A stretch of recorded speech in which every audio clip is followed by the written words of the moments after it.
Artículo 380. Trámite. El Ministerio Público Fiscal, el condenado y su defensor podrán realizar los planteos que consideren necesarios ante el juez con funciones de ejecución. Estos deberán ser resueltos en audiencia, con intervención de las partes.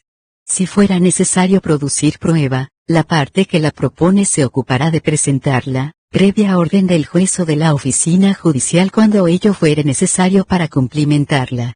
El servicio penitenciario deberá remitir a la oficina judicial todos los informes legalmente previstos para resolver los pedidos de egresos transitorios o definitivos 1 mes antes de la fecha prevista en el cómputo de la pena. En los demás casos, si para la sustanciación de las audiencias se requirieran informes del servicio penitenciario, este deberá expedirse en el plazo máximo de 5 días. La solicitud de los pedidos de informes se practicará a través de la oficina judicial. En la resolución se fijarán las condiciones e instrucciones que sean necesarias conforme al instituto solicitado y se ordenará la autoridad competente para vigilarla. Si por razones de distancia el condenado no pudiera asistir, la audiencia se realizará por medios tecnológicos. En este caso se deberá asegurar la privacidad de comunicación entre el condenado y su defensor durante todo su desarrollo. Artículo 381. Revisión. Las decisiones del juez con funciones de ejecución podrán ser revisadas en audiencia. El pedido de revisión se interpondrá en un plazo de 5 días, por escrito ante la oficina judicial, quien sorteará a tres jueces para que lo resuelvan, exceptuando a aquellos que hubieran intervenido en el caso. Deberá contener la concreta referencia de los motivos en que se funda, las disposiciones legales aplicables y copia de la decisión impugnada. La audiencia deberá ser cumplida en el término de 5 días. Los jueces resolverán inmediatamente. Artículo 382. Cumplimiento en un establecimiento de salud. Si durante la ejecución de la pena privativa de libertad el condenado sufriera alguna enfermedad, el juez con funciones de ejecución, previo dictamen pericial, dispondrá su internación en un establecimiento adecuado, si no fuere posible atenderlo en aquel donde estuviere alojado o ello importare grave peligro para su salud. El tiempo de internación se computará a los fines de la pena, siempre que el condenado se hallare privado de su libertad y que la enfermedad no hubiere sido simulada o procurada para sustraerse a la ejecución de la pena en un establecimiento penitenciario. La internación no podrá afectar el avance en el sistema progresivo de la ejecución. Artículo 383. Multa. Si el condenado no paga la multa dentro del plazo que fija la sentencia, será citado para que indique si pretende sustituirla por trabajo comunitario o solicitar nuevo plazo para pagarla. El juez podrá autorizar el pago en cuotas. Si es necesario, el juez procederá al embargo y a la venta pública de los bienes embargados, conforme al Código Procesal Civil y Comercial de la Nación, o ejecutará las cauciones. El control estará a cargo de la oficina judicial y la sustanciación se realizará en audiencia. Título 3. Inhabilitación. Artículo 384. Ejecución. Si la sentencia de condena impusiera pena de inhabilitación, el juez con funciones de ejecución practicará el cómputo y, por intermedio de la oficina judicial, ordenará las inscripciones, anotaciones y demás medidas que correspondan. Los planteos que se suscitaran relativos a su cumplimiento y el trámite de la rehabilitación se regirán por lo dispuesto en el título I del presente libro. Título IB chica. Ejecución civil. Artículo 385. Ejecución civil. La ejecución de las condenas civiles dispuestas en la sentencia se regirá por las normas del Código Procesal Civil y Comercial de la Nación. Título B chica. Costas e indemnizaciones. Artículo 386. Imposición. Toda decisión que ponga término al procedimiento se pronunciará sobre el pago de las costas procesales. Estas serán impuestas a la parte vencida, salvo que los jueces hallen razón suficiente para eximirla total o parcialmente. Los representantes del Ministerio Público Fiscal y los defensores solo podrán ser condenados en costas en los casos de temeridad, malicia o culpa grave. Se aplicarán supletoriamente las disposiciones del Código Procesal Civil y Comercial de la Nación. Artículo 387. Contenido. Las costas comprenderán A. La tasa de justicia. B. Grande. Los honorarios devengados por los abogados, procuradores y peritos. C. Los demás gastos que se hubieren originado por la tramitación del proceso. Artículo 388 condena. Las costas serán impuestas al acusado si fuera condenado. El precepto no regirá para la ejecución penal ni para las medidas cautelares. Si en una sola sentencia se pronunciaran absoluciones y condenas, los jueces establecerán el porcentaje que corresponda a cada uno de los responsables. Los condenados por un mismo hecho responderán solidariamente por las costas.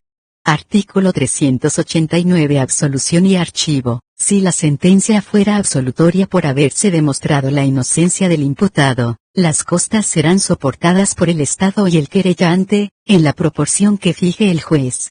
Cuando la persecución penal no pudiera proseguir, originando el archivo del procedimiento, cada parte soportará sus propias costas. Artículo 390 Acción privada. En el procedimiento por delito de acción privada los jueces decidirán sobre las costas de conformidad a lo previsto en este título, salvo acuerdo de las partes. Artículo 391 Regulación, liquidación y ejecución. El director o jefe de la oficina judicial practicará la liquidación de los gastos y tasas judiciales. Se podrá solicitar la revisión de la liquidación dentro del plazo de 5 días, ante el juez que se sortea a tal efecto. Los honorarios de los profesionales serán fijados por los jueces dentro de los 3 días posteriores a la lectura de la sentencia o decisión. La liquidación podrá ser revisada por el juez que reguló honorarios. Artículo 392 Remuneración. Los honorarios y demás gastos derivados de la intervención de los peritos corresponderán a la parte que los presentare. Excepcionalmente, el juez podrá relevar a la parte, total o parcialmente, del pago de la remuneración del perito, si se demostrase que ella no cuenta con los medios suficientes para solventarlo o si, tratándose del imputado, la no realización de la diligencia pudiera producir un notorio desequilibrio de sus posibilidades de defensa. En este último caso, el juez regulará prudencialmente la remuneración del perito, tomando en cuenta los honorarios de referencia del respectivo colegio profesional, o en su defecto, los usuales en la plaza. El Estado asumirá el adelanto de los gastos, sin perjuicio de lo que se dispone en las reglas generales sobre distribución de costas. Artículo 393 Determinación de honorarios. Para la determinación de los honorarios se tendrá en cuenta el valor o importancia del proceso, las cuestiones de derecho planteadas, la asistencia a audiencias y, en general, todos los trabajos efectuados a favor del cliente y el resultado obtenido, conforme lo dispongan las leyes específicas que regulen la materia. Los honorarios de los demás intervinientes en el proceso se determinarán según las leyes respectivas. Artículo 394 Revisión. Si a causa de la revisión del procedimiento, el condenado fuera absuelto o se le impusiera una pena menor, será indemnizado en razón del tiempo de privación de libertad o inhabilitación sufrida, o por el tiempo sufrido en exceso. El precepto regirá, análogamente, para el caso en que la revisión tuviera por objeto una medida de seguridad, la multa o su exceso será devuelta. La revisión por aplicación de una ley más benigna o amnistía, no habilitará la indemnización aquí regulada. Artículo 395 Determinación. Toda persona tiene derecho a ser indemnizada conforme a la ley en caso de haber sido condenada en sentencia firme por error judicial. En caso de ser obligado a reparar, el Estado repetirá contra algún otro obligado.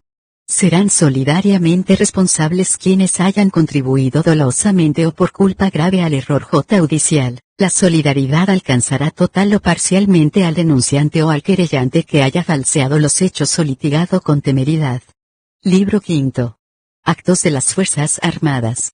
Artículo 396 Atribuciones y deberes. Cuando se tratare de delitos cometidos por personas que tuvieran estado militar y en el interior de establecimientos militares o bajo control militar, la autoridad superior militar deberá notificar a la autoridad judicial competente y tendrá las facultades y obligaciones previstas en los incisos C, E, F, G, J y K del artículo 96 y del párrafo 4 grados del artículo 136, hasta que se haga presente en el lugar la autoridad judicial competente. Artículo 397. Actos de las Fuerzas Armadas en tiempo de conflicto armado y zona de combate. La autoridad militar en zona de combate podrá detener al infractor del artículo 240 bis del Código Penal sorprendido en flagrancia o al que las pruebas indican como autor o partícipe de la infracción, y lo remitirá de inmediato a disposición del fiscal competente. Si el traslado no fuese posible o no lo fuese en condiciones de seguridad antes de los 5 días corridos a partir de la detención, el comandante de la zona convocará a un fiscal que se hallare en la misma, y lo pondrá a su disposición. A este efecto, el comandante preferirá un fiscal federal o nacional y, a falta de estos, un fiscal provincial. Preferirá también un fiscal con alguna competencia en la zona, pero si no lo hallare, bastará con que se halle en la misma aunque fuere circunstancialmente,